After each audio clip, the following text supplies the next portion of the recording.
I am going to teach you BA Part 1st, Paper 1, Poetry and Drama, a poem by William Shakespeare, and the name of the poem is Shall I Compare Thee to a Summer's Day? It is sonnet number 18 by Shakespeare. As you all know that Shakespeare was born in 1564 and he died in 1616. I have written the poem for your convenience, and those who do not have the text can write this 14-line poem and I can explain it to you. So first of all, before we begin the poem, I would like to tell you that it is a sonnet. Now what is a sonnet? Sonnet is a poem or it is a lyric of 14 lines, usually written in iambic pentameter, and since this is a Shakespearean sonnet, the structure of the sonnet is different. It has 4 quatrains and a couplet, and the rhyme scheme of the quatrains is AB, AB, CD, CD, EF, EF and GG. And I am going to explain to you how you can find out the rhyme scheme. For instance, just look for the last word of the first sentence.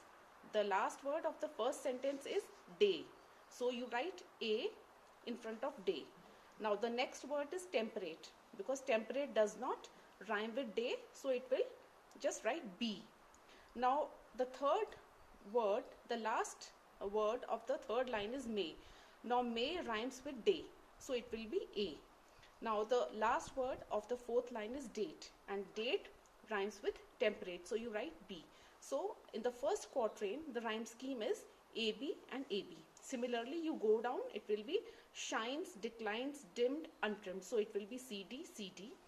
Third quatrain, fade, shade, oast, grows, so it will be EF, EF, and the last 2 couplets is C and D, so it is GG. So this is the rhyming scheme of the sonnet. Now before we begin the poem, I would like to tell you about a figure of speech which is known as apostrophe. Now what is an apostrophe? Apostrophe is when a poet addresses the poem to somebody which is not seen in the poem, and here it is the beloved. So the poem begins with the apostrophe. Another thing, the first line of the poem is shall I compare thee to a summer's day, and there is a question mark, so it is a rhetorical question. Rhetorical question is usually used in a poem where an answer is not expected and it is used only for the effect. So now I will explain the poem to you. Shall I compare thee to a summer's day? In the first line, the poet is asking his beloved if he can compare his beloved to a summer's day. Now remember students, here the summers of Britain or English summers are very pleasant, unlike the Indian summers. So he is saying the beloved is as pleasant as a summer's day, and in the west, summers or the sun is very, very popular.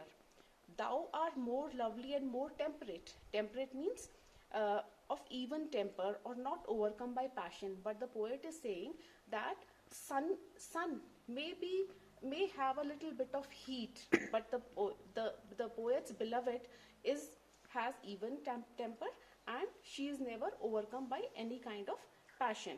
Now come to the third and the fourth line. In the third and the fourth line, the poet says that there may be some extremity in the summers, like maybe the rough winds, they shake the darling buds of May, that they may be a little rough to the buds or the flowers, and maybe the summer's life is very short. So rough winds do shake the darling buds of May. The summers may be very rough, but his beloved is very calm, temperate. And summer's lease. Lease means the duration of summer hath all too short a day. He says the duration of summer is very small in the west. Okay. Sometimes too hot the eye of heaven shines. Now eye of heaven means the sun. And here in the next line there is a personification of the sun. So he says in the summers the sun may be very harsh. Okay. And often is his gold complexion dimmed. So now here is a personification, his and complexion. Here the sun, that is eye of heaven, is treated as a human being. So he says The poet says that summer's life is short and sometimes the sun may be overcast by clouds, and every fair from fair sometime decline. Here the word fair means beauty. Whoever is beautiful, the beauty declines with time. By chance, the beauty of any person declines either by chance or nature's changing course untrimmed. That means that due to natural change which the age brings. You must have seen every beautiful person loses beauty with age and with time, as it is a natural course. But thy eternal summer shall not fade. Now he is telling the beloved that the beloved's beauty will never fade. She will always be beautiful for the poet. Nor lose possession of that fair thou owest. Fair means beauty. And he says that beloved's beauty will never be lost. The beloved will always be beautiful. Nor shall death brag thou wanders in his shade. Now here the poet is saying that even the death will not be able to conquer the beloved's beauty. When in eternal lines to time thou growest. So here he is saying that the beloved has become eternal in the lines of the poem and her beauty will never fade.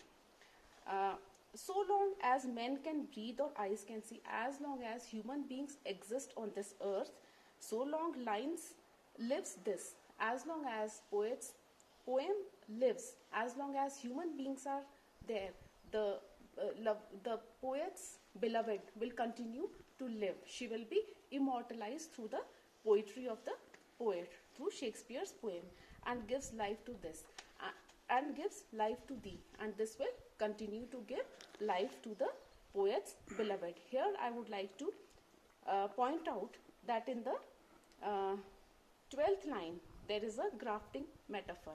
Now what is grafting? Grafting is when two parts of a plant, they are tied up together with a cord, and a new single plant comes out.